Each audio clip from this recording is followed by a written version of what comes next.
पावसासंदर्भातल्या top 9 बातम्यांचा आता आढावा घेऊया। मुंबईच्या समुद्रामध्ये 3.87 मीटर उंचीच्या लाटा, आज रात्री 9:30 वाजताही भरतीचा इशारा, तर काही ठिकाणी अतिजोरदार पाऊस कोसळण्याची शक्यता। मुंबईमध्ये पावसाची संततधार पण जोर ओसरला, मुंबईमध्ये सखल भागात साचलेल्या पाण्याचा निचरा, पालिकेची माहिती, तर लोकलच्या तिन्ही मार्गांवर वाहतूक विस्कळीत।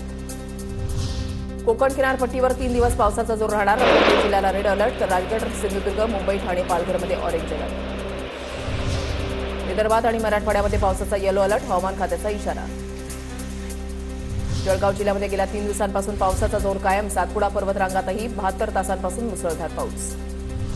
भुसावळच्या हतनूर धरणाचे 12 दरवाजे उघडले, पाणलोट क्षेत्रामध्ये झालेल्या पावसामुळे धरणाचे दरवाजे 1.5 मीटरनं उघडले, धरणातून 36,445 क्युसेक वेगानं पाण्याचा विसर्ग सुरू। जळगाव जिल्ह्यामध्ये सततच्या पावसामुळे मेहरून तलाव 70% भरला, आणखी मुसळधार पाऊस झाल्यास तलाव 100% भरण्याची शक्यता। रत्नागिरी जिल्ह्यामध्ये मुसळधार पाऊस, काजळी नदीनं पात्र सोडलं, तर इतर नद्यांना देखील पूर। रत्नागिरीमधल्या अंजनारी नदीला पूर, लांजा तालुक्यामधील पुनसकोंड इथे रस्त्यावर पाणी, लांजा तालुक्यामध्ये गेल्या 24 तासामध्ये 134 मिलीमीटर पावसाची नोंद।